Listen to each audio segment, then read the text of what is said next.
Oi pessoal, tudo bem? Vamos continuar lendo 50 anos depois, livro psicografado por Chico Xavier, ditado por Emmanuel, faz parte da série Romance de Emmanuel e traz a conclusão da história do próprio Emmanuel como senador Publio Lentulus, que foi quando ele era ali no livro há 2000 anos, que eu fiz também. Eu deixo a playlist inteira aqui se você quiser entender melhor.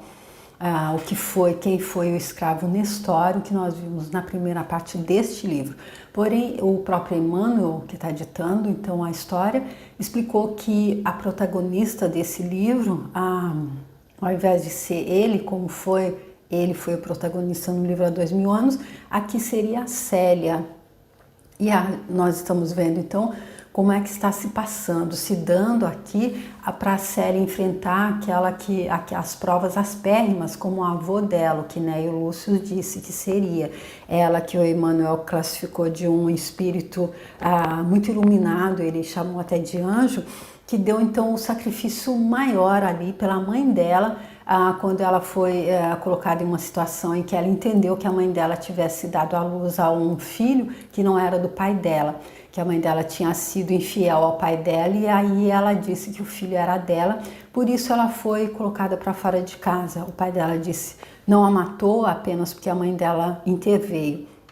E agora nessa saga, nessa jornada da Célia sozinha, com o recém-nascido, vagando pelas ruas sem dinheiro, sem nenhum recurso, ela então se vê agora junto ali de uma pessoa que finalmente foi um encontro que o Emmanuel disse que eles já se conheciam da eternidade, do além, porque assim que ela chegou, ela escolheu ali uma casinha, uma casa entre as casas pobres, ela foi intuída a se direcionar a uma delas, ela bateu e encontrou essa pessoa, esse ancião, que logo ela viu que tinha uma cruz no pescoço, e quando ela disse, louvado seja nosso Senhor Jesus Cristo, ele respondeu, para sempre seja louvado.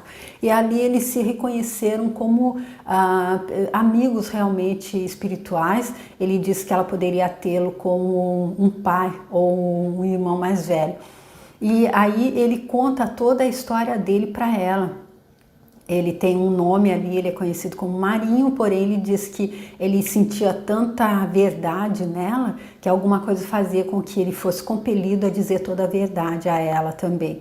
E aí ele explica que ele teve um passado delituoso, quando ele não entendia, ele não conhecia a verdade de Jesus Cristo, quando ele era ignorante com relação a isso. Então ele também foi um pouco como Paulo de Tarso, ali no livro Paulo e Estevão, ele mesmo cita isso aqui, porém ele foi despertado e ele entendeu a mensagem de Jesus Cristo, e quando ele estava para matar a mulher e o amante dela, ele recebeu essa mensagem através de um mendigo e não cometeu, não fez isso. E aí ele teve que deixar a filhinha dele para trás. Quando ele voltou, ele que se juntou ali com os outros defensores do cristianismo e foram para a África. Aí ele voltou para buscar a filha, mas ela já estava cometida da peste e ela morreu. E ele foi antes disso, ele foi acusado pela própria mulher dele de ter matado o amante dela, que nessa noite, exatamente a primeira noite em que ele foi ali para as reuniões com o pessoal do cristianismo, para estudar o evangelho, ele foi morto, porém não tinha sido ele, mas ele não podia usar isso como álibi, porque senão ele envolveria todos os outros que estavam ali. A gente sabe que eles não podiam estar se reunindo para discutir, para estudar o evangelho. Então quem veio em favor dele foi o avô da Célia, há mais de meio século, o Quinéio Lúcio. Ela se emocionou muito ao ouvir isso, entendendo tudo, que ela estava sendo mais do que guiada, que Deus estava traçando todo o caminho, aquele caminho dela para o bem dela, e colocou aquela pessoa no caminho dela. E aí ela começou a chorar, e ele perguntou, mas por que você chora tanto? Por que a minha história te toca tanto? E aí foi então que ela resolveu então se abrir com ele. Ela respondeu dominada pela emoção do momento, e ele continuou, acaso terás também uma história amargurada, uma história amargurada quanto a minha? E aí o capítulo terminou-se dessa forma. Confiei ao teu espírito que diria somente a filhinha adorada, que me precedeu nas sombras do túmulo, porque quando ele veio buscar a filha dele, ela já estava cometida da peste, e então ela morreu. Se te sentes sobrecarregada dos pesares do mundo, dize-me algo de tuas dores. Repartirás comigo teus sofrimentos e a cruz das provas te parecerá mais leve. Assim, então, se concluiu o terceiro capítulo da segunda parte do livro, e aqui eu começo, então, o quarto capítulo, que é intitulado De Minturnes a Alexandria. Então, eu peço que Jesus Cristo me abençoe a minha leitura, que ela seja fluida, e que os meus comentários sejam pertinentes, que eles acrescentem, se não for dessa forma que eu não os faça. E que Jesus Cristo abençoe você que está acompanhando, você que está lendo o livro comigo. E como Emmanuel disse no livro Há 2000 anos, que ele abria a intimidade dele para nos servir de roteiro, para facilitar a nossa caminhada, aí ele diz nesse livro, leia e medite. Então que se houver especialmente uma mensagem, assim como um mendigo entregou essa mensagem para essa pessoa, aí que nós vimos no vídeo anterior, no final do capítulo anterior, que se tiver uma mensagem aqui específica para você, que você também possa entender, possa perceber e receber. E eu agradeço muito Chico Xavier e Emmanuel também. Continuando então, ouvindo aquelas exortações carinhosas e espontâneas que não mais ouvira desde a morte do avô, cujo nome fora ali pronunciado pelo ancião de Minturnes como um ponto de referência à confiança dela, Célia, depois de acomodar o pequenino adormecido, sentou-se ao lado do seu benfeitor com a intimidade de quem o conhecesse de muito tempo, e com a voz entrecortada de reticências da emoção profunda, começou a falar. Se me tendes chamado filha, permitireis vos beije as mãos generosas, chamando-vos pai pelas afinidades mais santas do coração. Acabaste de invocar um nome que me obriga a chorar de emoção, no tumulto de recordações também amargas e dolorosas. Confiarei em vós, qual fiz sempre ao carinhoso avô, que relembrastes agradecido. Também eu venho de Roma, pelos mesmos caminhos ásperos de amargor e sacrifício. Reconhecida a vossa confiança, revelarei igualmente meu romance infortunoso, quando a mocidade parecia sorrir-me em plena floração primaveril. Abandonada e só, receberei por certo da vossa experiência nas estradas da vida o bom conselho que me habilite a fixar-me em qualquer parte, a fim de cumprir a missão de mãe junto deste pobre inocentinho. Desde Roma venho experimentando a mais atroz necessidade de me comunicar com um coração afetuoso e amigo que me possa orientar e esclarecer. Nas minhas caminhadas encontrei por toda parte homens impiedosos que me envolviam com olhares de corrupção e voluptuosidade. Alguns chegaram a insultar minha castidade, mas roguei insistentemente a Jesus a oportunidade de encontrar um espírito benfazejo e cristão que me fortalecesse. Sentindo-se tomada por inexplicável confiança, enquanto o velhinho de Minturnes a ouvia surpreso, embora a imensa serenidade que lhe transparecia dourar, a filha de Ovídio Lúcius começou a desfiar seu romance cheio de lances intensos e comovedores, confessando-se neta do magnânimo Quinéio, o que se sensibilizou profundamente o interlocutor, narrando-lhe todos os episódios da vida dela, desde as primeiras contrariedades de menina e moça na Palestina e terminando a longa narrativa com a visão do avô na noite precedente, quando forçada a pernoitar na gruta de Tibério. Ao concluir, tinha os olhos inchados de chorar, como alguém que muito se demorara a alijar do coração o peso da amargura. O ancião alisava-lhe os cabelos comovidamente, como se o fizesse a uma filha após longa ausência, repleta de saudades angustiosas, exclamando por fim: minha filha, propondo-me confortar-te, é o teu próprio coração de menina, nos mais belos exemplos de sacrifício e coragem, que me consola. Para mim, que muitas vezes agasalhei o mal e extraviei-me no crime, os sofrimentos da terra significam a justiça dos destinos humanos. Mas para o teu espírito carinhoso e bom, as provações terrestres constituem um heroísmo do céu. Deus te abençoe o coração fustigado pelas tempestades do mundo antes das florações da primavera. Das alegrias do reino de Jesus, Quinéio Lúcio deverá regozijar-se no Senhor pelos teus heróicos feitos. Sinto que sua alma enobrecida na prática do bem e da virtude segue-te os passos como sentinela fidelíssima. Depois de longa pausa, em que Marinho pareceu meditar no futuro da graciosa companheira, disse paternalmente: enquanto narrava teus padecimentos íntimos, considerava eu a melhor maneira de ajudar-te neste meu ocaso da vida. Compreendo a tua situação de jovem abandonada e só no mundo, com o pesado encargo de cuidar de uma criancinha acolhida em tão estranhas circunstâncias. Aconselhar que voltes ao lar não o posso fazer, conhecendo a rigidez dos costumes em determinadas famílias do patriciado. Além disso, a casa paterna considera-te morta para sempre, e a palavra carinhosa de Quinéio Lúcio só poderia ter valor inestimável para nós que lhe compreendemos o alcance e a sublime revelação. Ante os seus conceitos, temos de admitir a plena inocência de tua mãe, mas se regressares a Roma, a aparição desta noite não bastaria para elucidar todos os problemas da situação, mantendo-se as mesmas características de suspeição a teu respeito. E tu sabes que entre a dúvida e a verdade é sempre melhor o sacrifício, pois a verdade é de Jesus e vencerá tão logo a sua misericórdia julgue a vitória oportuna. Aqui então, ele aconselhando, ela sabe, ela não tem mais a menor dúvida de que o filho que ela carrega ali, aquela criancinha recém-nascida, não é irmão dela, porque não é filho da mãe dela. O avô dela voltou e contou a ela, disse que não esclareceu o que aconteceu.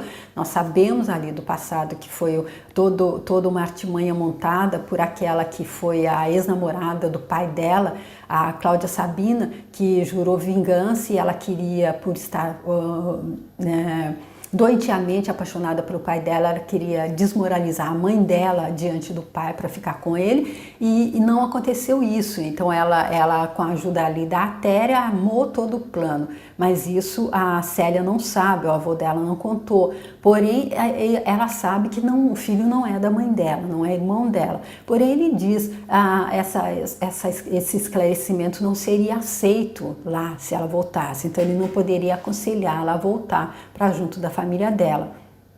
E assim ele diz que eles não teriam certeza, eles ficariam na dúvida, e entre a dúvida e a verdade é sempre melhor o sacrifício, pois a verdade é de Jesus e vencerá logo que a misericórdia dele julgue a vitória oportuna. E como ela disse ali no início que ela escolhia ficar com Jesus, então ela com certeza vai escolher agora continuar dando o sacrifício. Ainda que a mãe dela ela se sacrificou pela mãe dela, agora ela sabe que a mãe dela não tem culpa. Mas aí ele explica que então entre a verdade e a dúvida é melhor ficar com a verdade. Velho conhecedor dos nossos tempos de decadência e desmantelos morais, sei que, ante a tua juventude, quase todos os homens moços, cheios de materialidade, se curvarão com ignominiosas propostas. A destruição do meu lar será sempre um atestado vivo das misérias morais da nossa época. Ponderando as tuas dificuldades, desejo salvar-te o coração de todos os perigos, evitando-te as ciladas dos caminhos insidiosos. Entretanto, a enfermidade e a decrepitude não me possibilitam mais a tua defesa. Em Minturnes, quase todos me odeiam gratuitamente em virtude das ideias que professo. Um cristão sincero, por muito tempo ainda, terá de sofrer a incompreensão e a tortura dos algozes do mundo e somente não me levam ao sacrifício nas festas regionais que aqui se efetuam, atenta à minha velhice avançada e dolorosa, de rugas e cicatrizes. Apresentar um velho mísero às férias potentes ou ao exercício dos atletas da devassidão e da impiedade poderia parecer entranhada covardia, razão pela qual me julgo poupado. Não possuo, pois, nenhuma relação de amizade que te possa valer neste transe. Lembra-te de que, ainda agora, eu te falei do meu antigo projeto de levar a filha ao Egito em trajes masculinos, de modo a arrebatá-la deste antro de corrupção e impenitência.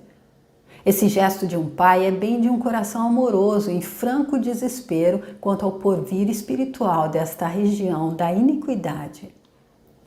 Contemplando a tua inerme juventude, carregada de tão nobres sacrifícios, receio pelos teus dias futuros, mas rogo a Jesus que nos esclareça o pensamento.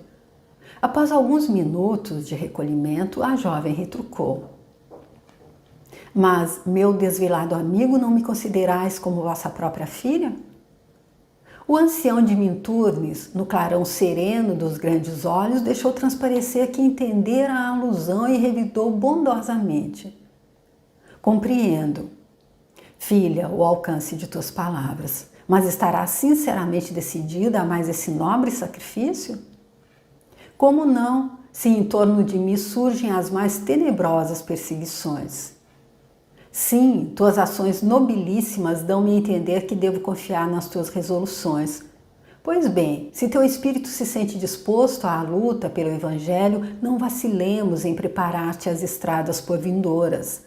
Ficarás nesta casa pelo tempo que desejares, se bem esteja convicto de que não tardará muito a minha viagem para o além. Amanhã mesmo entrarás nos teus novos trajes a fim de facilitar tua ida para a África no momento oportuno. Serás meu filho, aos olhos do mundo, para todos os efeitos.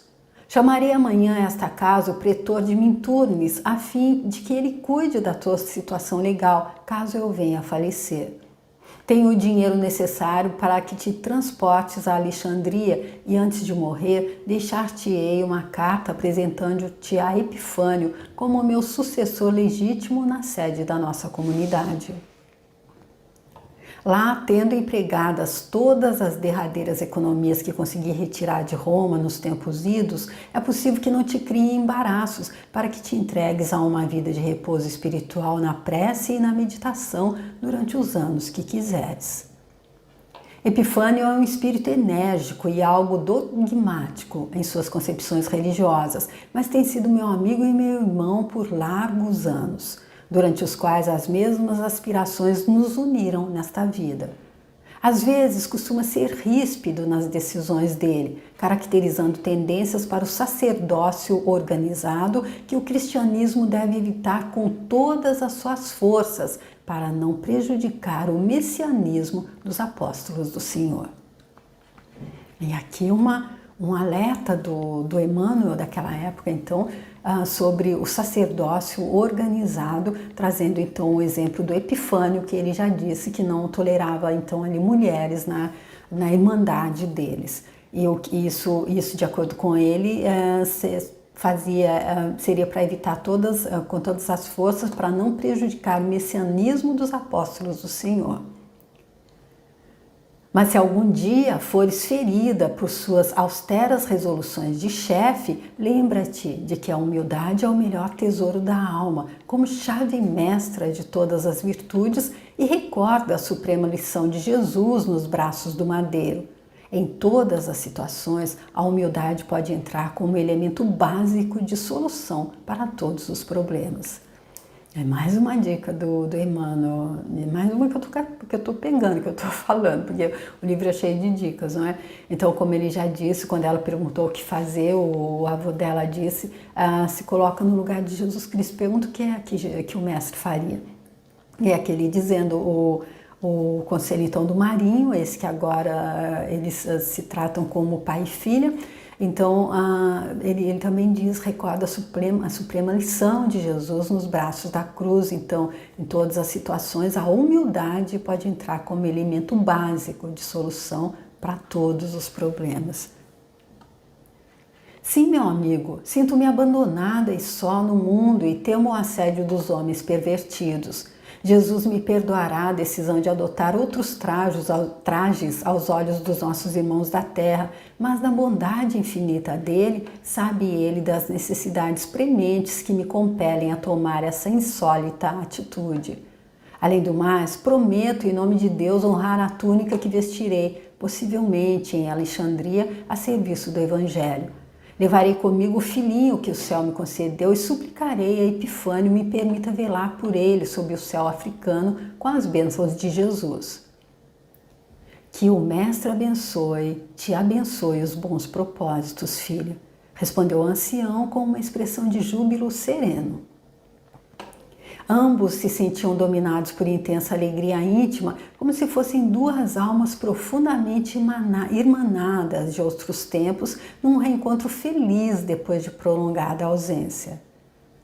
Já os galos de Minturne saudavam os primeiros clarões da madrugada. Beijando as mãos do velho benfeitor com os olhos rasos de lágrimas, a jovem Patrícia buscou desta vez o repouso noturno com a alma satisfeita, sem as angustiosas preocupações do dia seguinte, agradecendo a Jesus com a oração do amor dela e do reconhecimento. Então, mais uma vez aqui trazendo aquela mensagem que Maria trouxe para Chico Xavier, isso também vai passar.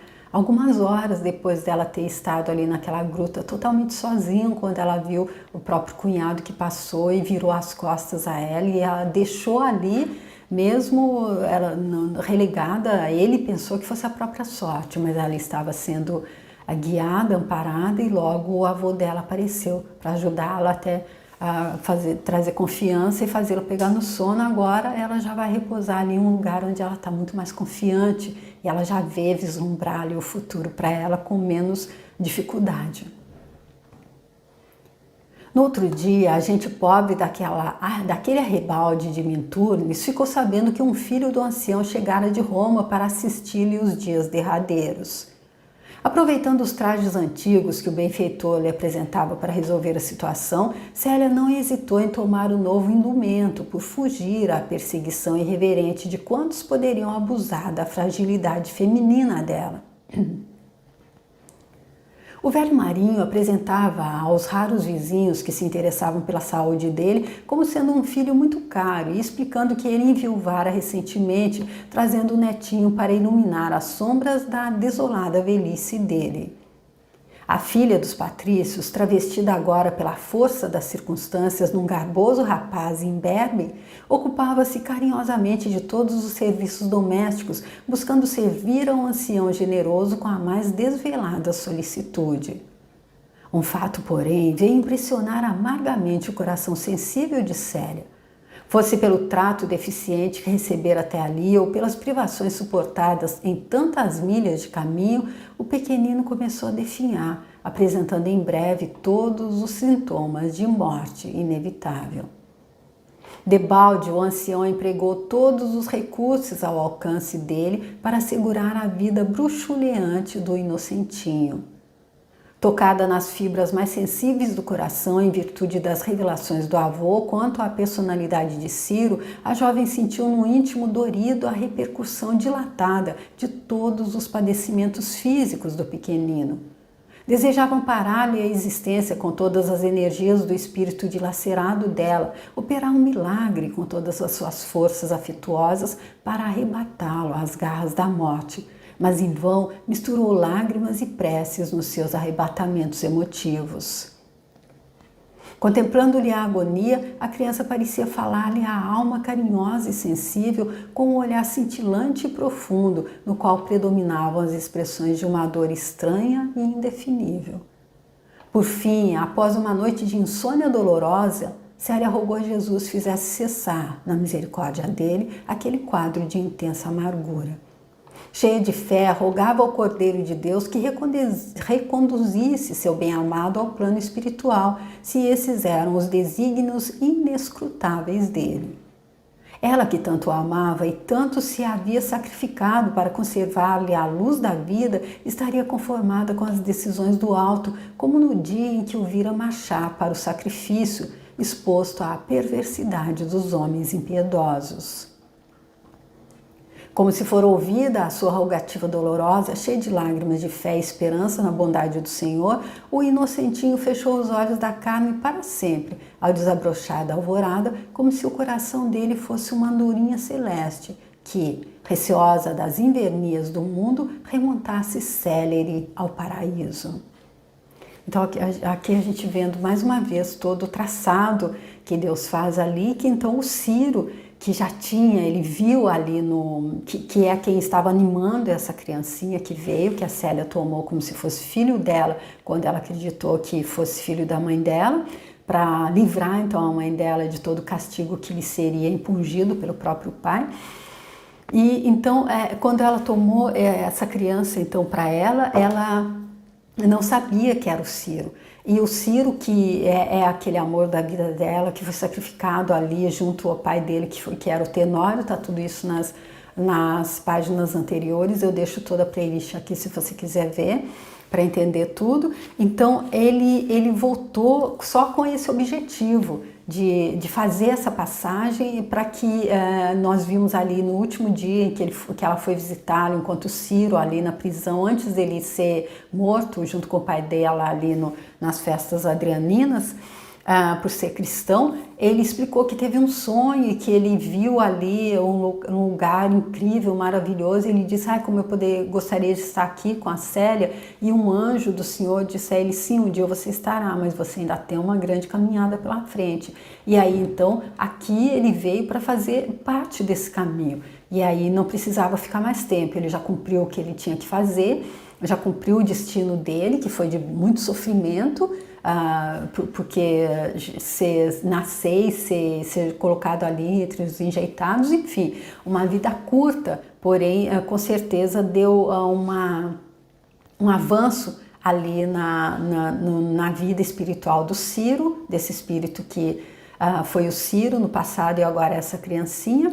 E nós vamos ver a continuação então do que acontece com ele no próximo livro, que eu vou fazer, se Deus assim permitir, com certeza. Sobre o corpinho enrijecido, a filha de Ovídio carpiu a dor dela intraduzível, com lágrimas ardentes, experimentando a amargura das esperanças desfeitas e dos sonhos maternos desmoronados. Todavia, a palavra sábia e evangélica do ancião de Minturnes ali estava para reerguê-la de todos os abatimentos, e depois da hora angustiada da separação, ela buscou entronizar a saudade no santuário de suas preces humildes e fervorosas. Sim, o coração carinhoso dela sabia que Jesus não desampara nunca o espírito das ovelhas tresmalhadas nos abismos do mundo, e, refugiando-se na oração, esperou que viessem do alto todos os recursos espirituais necessários ao reconforto dela. Os vizinhos humildes impressionavam-se sobremaneira com aquele rapaz, de cujo semblante delicado irradiava-se uma terna simpatia de mistura à tristeza inalterável que tocava sua personalidade de singulares encantos. Uma noite serena, quando a alma cariciosa da natureza se havia plenamente aquietado, Célia recolheu-se depois do serão habitual com o generoso velhinho, que lhe era como um pai devotado pelo coração, sentindo que força estranha lhe adormentava o cérebro exausto e dolorido. Dentro em pouco, sem se dar conta da surpresa e do aturdimento, viu-se diante de Ciro, que lhe estendia as mãos carinhosas com um olhar de súplica e reconhecimento intraduzível.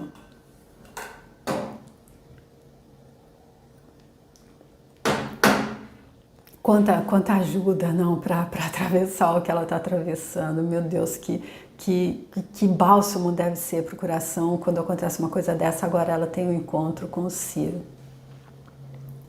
Célia começou por dizer suavemente, enquanto ela se concentrava em doce emoção para ouvi-lo: não renegues o cálice das provações redentoras, quando as mais puras verdades nos felicitam o coração.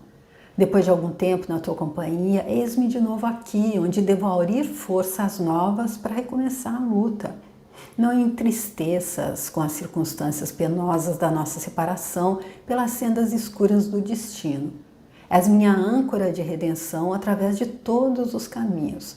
Jesus, na infinita extensão da misericórdia dele, permitiu que tua alma, qual estrela do meu espírito, descesse das amplidões sublimes e radiosas para clarificar meus passos no mundo.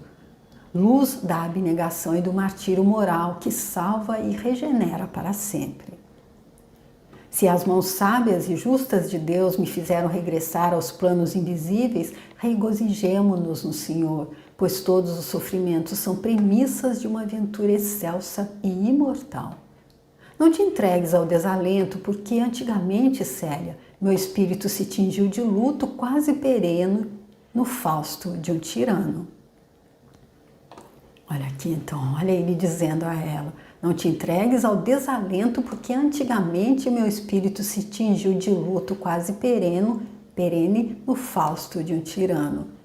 Enquanto brilhavas no alto como um astro de amor para o meu coração cruel, decretava eu a miséria e o assassínio, abusando da autoridade e do poder, da cultura e da confiança alheias. Não trepidei em destruir esperanças cariciosas, espalhando o crime, a ruína e a desolação em lares indefesos.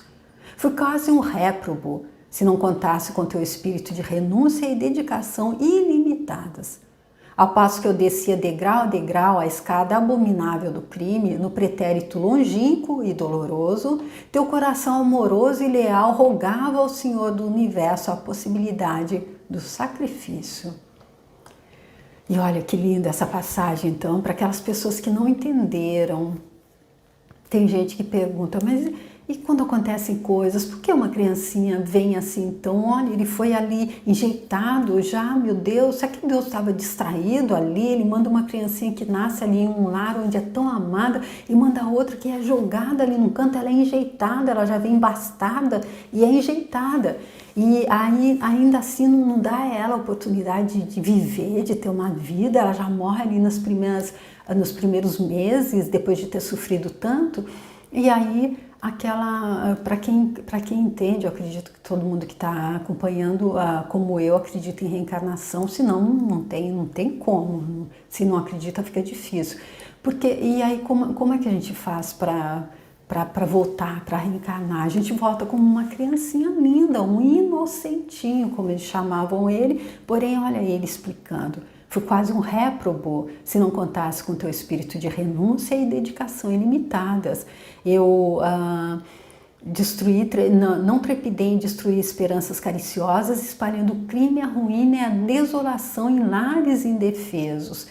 E aí eu entendo aqui que a lição aqui é aquela que, trazendo de novo a frase do Emmanuel, nesse mundo de injustiça não há injustiçado, então o inocentinho não estava sendo injustiçado, e trazendo a frase de Chico Allan Kardec que diz: fora da caridade não há salvação. Eu acredito que a caridade maior é a compaixão. Então não é porque, digamos, que eu saiba, eu sei, olha, ele no passado ele fez tudo isso que ele acabou de dizer aqui, aí eu vou ali e vejo ele jogado ali no cantinho dos enjeitados, como ele estava ali, aí eu olho e falo: mas bem feito, olha o que você fez ali, meu filho, fica aí mesmo, tá vendo? Tá recebendo que você plantou, colhe agora. Aí eu não teria entendido nada. Nesse caso, o que Deus espera, o que fora da caridade não há salvação, é que todo mundo tem passado. E aí, mas o que cabe a gente é fazer a caridade, é servir sempre, porque é aquilo que Jesus Cristo disse, é aquele que você estender a mão, aquele inocentinho que está ali, que tem aquele passado tão carregado, jogado ali, se você vai e é a mãe mais, ou o pai mais devotado a ele, ajuda-o da melhor forma possível, é a Jesus Cristo que está fazendo e não a pessoa. Porque como é que eu vou estar apontando o dedo, como é que eu vou estar julgando se eu não conheço nem o meu passado, e ainda que fosse que o meu passado tivesse completamente, que eu não tivesse sido nada disso, não cabe a mim. E eu acredito que nessa existência, nesse local, nesse plano, a gente encontra, como Jesus Cristo ia dizer, como Jesus Cristo disse, haveria choro e ranger de dentes. Aqui as pessoas que precisam colher coisas tristes que plantaram, encontram pessoas com aquela consciência tão ainda pouco expandida que vão propiciar elas colher aquilo que elas plantaram. E encontram pessoas que precisam estar dando sacrifício, porque já no passado fizeram também, encontram como, porque é isso que eu entendo, porque se a gente não tem, ainda bem que a gente não sabe, a gente não vê a pintura toda, porque a gente julga, mas ainda que a gente visse a pintura toda, cada um colhendo aquilo que plantou e a gente tendo caridade, compaixão, é dessa forma que eu entendo. E sem medir as trevas agressivas e pavorosas que me cercavam, desceste ao cárcere das minhas impenitências. Espalhaste em torno da minha miséria o aroma sublime da renúncia santificante e eu acordei para os caminhos da regeneração e da piedade. Tomaste-me das mãos como se o fizesse a uma criança desventurada e ensinaste-me a erguê-las para o alto, implorando a proteção e misericórdia divinas. Já de alguns séculos, teu Espírito me acompanha com as dedicações santificadas e supremas. É que as almas gêmeas preferem chegar juntas às regiões sublimes da paz e da sabedoria. E dentro do teu amor desvelado e compassivo, não hesitastes em me estender as mãos dedicadas e generosas, como estrela que renunciasse às belezas do céu para salvar um verme atolado num pântano em noite de trevas perenes. Gente do céu, e aqui passando isso para um quadro muito mais amplo, a gente vê Jesus Cristo, porque ele fala aqui, as almas gêmeas, elas preferem chegar juntas às regiões sublimes da paz. E quando, não me lembro exatamente qual livro agora, Emmanuel perguntam a Emmanuel quem seria a alma gêmea de Jesus Cristo, ele diz a humanidade terrestre. Então foi isso que fez Jesus Cristo descer das belezas do céu para salvar vermes atolados num pântano em noites de trevas perenes, para mostrar o caminho, não para passar a mão na cabeça e dizer, vem comigo agora, não, do jeito que me ensinaram, mas para mostrar o caminho, olha, é assim, você passa por aqui, você se limpa direitinho, aí você vem comigo, eu te levo de volta para casa. E acordei, Célia, para as belezas do amor e da luz, e não contente ainda por me despertares, me vens auxiliando a resgatar todos os débitos onerosos. Teu espírito carinhoso e impoluto não vacilou em sustentar-me através das estradas pedregosas e tristes que eu havia traçado com a minha ambição terrível e desvairada. Tem sido o ponto de referência para minha alma em todos os esforços de paz e regeneração, na reconquista das glórias espirituais. Ao teu influxo pude testemunhar minha fé no circo do martírio, selando pela primeira vez minha convicção em prol da fraternidade e do amor universal. Por ti, desterro de mim o egoísmo e o orgulho, sustentando todas as batalhas íntimas na certeza da vitória. E aqui, esse diálogo então entre a Célia e o espírito do Ciro, que como a criancinha que ele era, ele acabou de voltar para o reino das almas, e então eu fico aqui porque tem mais ainda, e vamos ver como é que continua o diálogo deles, então na segunda parte desse, que é o 4º capítulo da segunda parte do livro, que é de Minturnes a Alexandria. Tá bom, gente? Espero que vocês estejam gostando da leitura que eu estou fazendo, porque gostar do livro, se vocês têm todo o entendimento da forma como eu entendo também que tudo que me foi ensinado na minha religião não fazia coro com aquilo que eu sentia no meu coração, e todas as mensagens dos livros de Chico Xavier, sim. Então, se para você também ressona dessa forma, se você estiver gostando e quiser deixar o seu like, se você estiver gostando e quiser compartilhar, e se você quiser entrar lá no meu canal e ver os outros livros do Chico que eu fiz lá, dessa série Romances de Emmanuel, e tem também muitos outros lá. E se você quiser continuar comigo, para a gente ver como é que prossegue esse diálogo, então, entre Célia e o espírito do Ciro. Tá bom? Muito obrigada e eu espero te ver para o próximo vídeo. Tchau!